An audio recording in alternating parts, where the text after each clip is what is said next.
So next up, after Barry Lyndon, Kubrick made The Shining. And this is probably the one that has the most crossover with Lolita. Very blatantly, actually, in places. So, as I've talked about in my article from 2008 and from a video version of it that I made maybe about 4 or 5 years ago, which has become my most viewed video on YouTube, The Shining has a sexual abuse subtext from Jack Torrance's lead character towards his own 5-year-old son. So this goes a lot darker than Lolita because of the young age of the child. But Kubrick very, very consciously made some crossovers between Jack Torrance and Humbert Humbert. So I'll go into some of these. One of them was communicated in the production of the movie.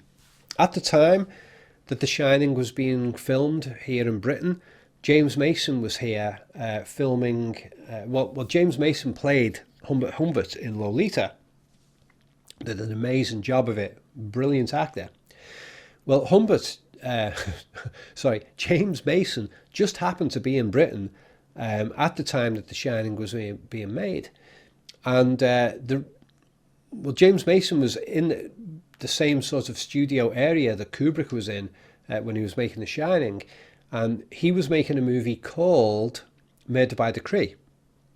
He was playing Watson, I think it was, who was Sherlock Holmes' sidekick. And it was a fictionalized movie about Sherlock Holmes chasing Jack the Ripper. And it's brilliant, by the way. Highly recommend that movie. It's very creepy as well.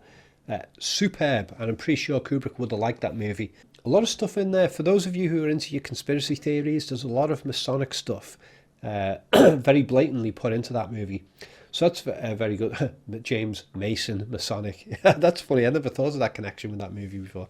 So anyway, James Mason, he was in Britain at the time when The Shining was being made. And Kubrick did something which is extremely unusual. He invited somebody who wasn't in on the production of The Shining to come to set and visit. He normally wouldn't do that. He had his sets controlled. He wouldn't let people just wander in. He wouldn't bring people who had nothing to do with the production. And yet he invited James Mason to the set to meet Jack Nicholson. And this was filmed and shown in the behind-the-scenes documentary of The Shining. And here's a little clip of that. And you can see James Mason meeting Jack Torrance, his alter ego in The Shining. And I'm pretty sure that Kubrick was making a statement there saying, look, Jack Torrance, Humbert Humbert, these two guys are kindred. They are the same. They're both abusers of children. And a really funny element of that visit is that you see two young girls who are with Mason, because Mason brought his family along. And there are two young girls there, different ages. One of them has almost the exact same facial look and hairstyle as the twin girls that we see in The Shining, but she's got a different coloured dress. The other girl is shorter and facially looks different, but she's got a blue dress which looks extremely similar to the twin girls. So what I suspect has gone on there is that Kubrick, in his effort to make Jack Nicholson's character, Jack Torrance, to make Jack Torrance be a parallel of the Humbert Humbert's character, has made the Grady daughters in the film look like a combination of the two girls that were with James Mason. They've got the facial look and they've got the light blue, sky blue dress. I suspect that's how he came up with the visual look of the twins. There's also a dialogue parallel between the Lolita novel and The Shining film in one of the scenes. As Jack Nicholson is approaching his wife, threatening violence, and she's walking backwards up the stairs with a baseball bat, and he's walking after her. And he says to her, "Wendy, darling, light of my life." I've heard that that's taken from the Lolita novel, which starts off with that phrase. Let me just grab the novel. Okay, here it is. The opening line of Lolita, the novel, says, "Lolita, light of my life, fire of my loins." That's the first line.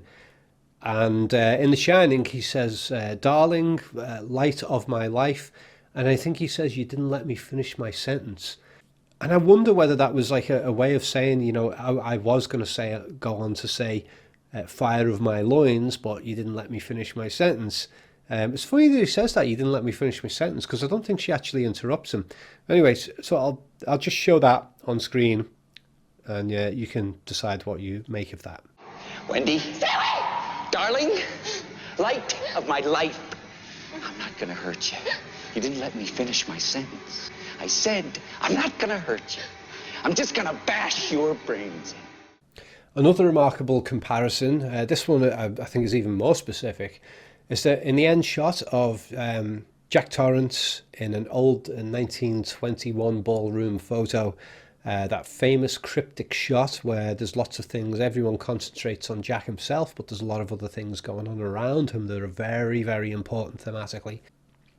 But one of the big important things is, as the camera is first zooming in towards that photo, most of the people in the pictures are hard to recognize because we can't see them clear enough. But if you go to the picture that is to the lower left of the picture that Nicholson is in, you can actually see James Mason sat there. It looks very clearly like James Mason.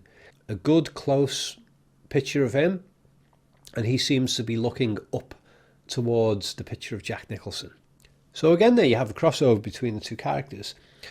And there's two particular sequences in the film which I think also carry a very important crossover. They're suspiciously similar in how they're shot in places. And that is the bathroom scene with the hag. Well, in Lolita, the movie, there was a scene that was made up for the film by Kubrick, and Nabokov loved it, even though he hadn't thought it up for himself and it wasn't in his original novel, but he loved the scene. And that was when James Mason, Humbert Humbert, is seen sitting in the bathtub. He's a monster, and he's pretty much killed Charlotte indirectly and stole her daughter. He's a sexually abusive monster.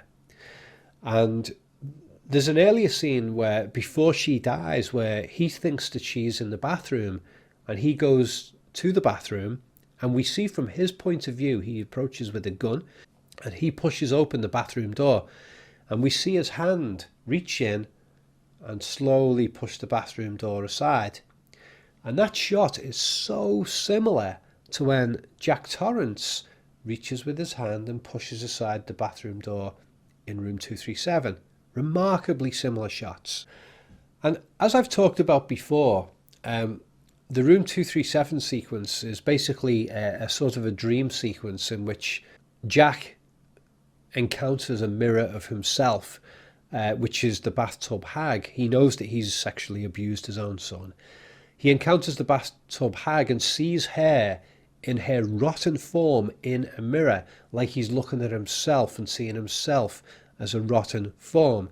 And then when he backs away from her through the doorways, and the hag is seen coming, approaching the camera, it's like he's looking into a mirror. And the door frames are like mirror frames. It's very precisely edited with the use of those door frames. And I think that has some crossover with the bathroom scenes of Lolita.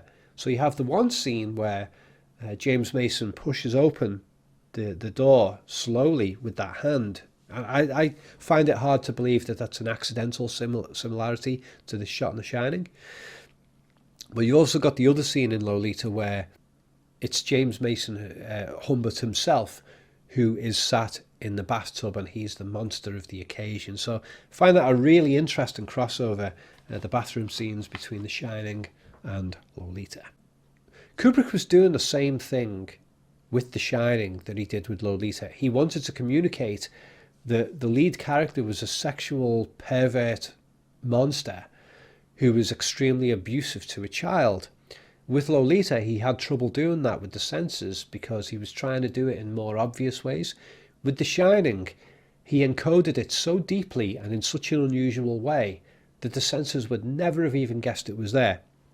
And so that allows the movie to completely bypass the censors, gets it out there, and then later on all those implications about sexual abuse of the child are discovered by film fans later on.